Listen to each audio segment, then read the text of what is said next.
কোরবানির ঈদ আসলে আমরা সবাই কোরবানি দিয়ে থাকি। আমরা সবাই ছোট বড় যতটুকুই হোক আমরা কোরবানি দেওয়ার চেষ্টা করি। একটা গরু হোক, একটা ছাগল হোক, আমরা সবাই কিন্তু কোরবানি দেওয়ার চেষ্টা করি।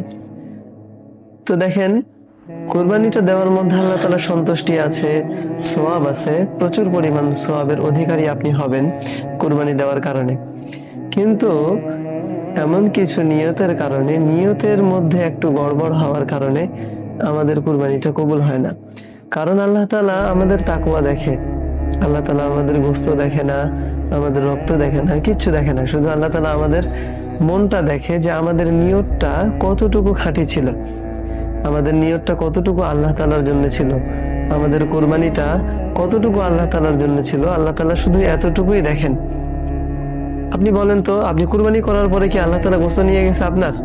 না, আপনার গোশত নিয়ে যায় নাই। তার মানে কি, আল্লাহ তাআলা শুধুমাত্র আমাদের নিয়তটা দেখে।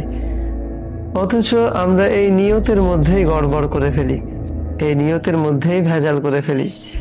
যেমন দেখেন, আমরা সবাই কুরবানি দিলাম, আমরা সবাই কুরবানি দেই, কিন্তু অনেকের নিয়ত এমন থাকে মানুষ দেখানো কুরবানি।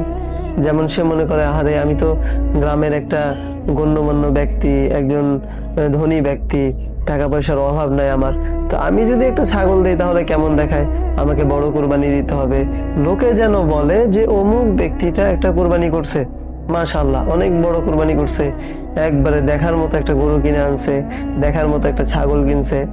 এই যে দেখেন, আমরা কুরবানি তো দিলামই, আমরা আমাদের অর্থ খরচ করলাম এবং আল্লাহ তাআলার নৈকট্য লাভের জন্য আমরা চেষ্টা করলাম, কিন্তু আমাদের নিয়তের মধ্যে আমরা গড়বড় রেখে দিলাম।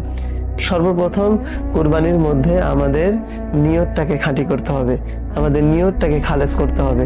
যখন আমরা এই নিয়তকে খালেস করব, আমরা যদি আমাদের সামর্থ্য অনুযায়ী বড় কিছু কুরবানি নাও করতে পারি, আমরা যদি ছোট ছাগল ভেড়া এগুলো দিয়েও যদি কুরবানি করি, আমাদের নিয়তটা যদি খাঁটি থাকে, আল্লাহ তাআলা এই ছোট কুরবানিটাও কবুল করবেন ইনশাআল্লাহ।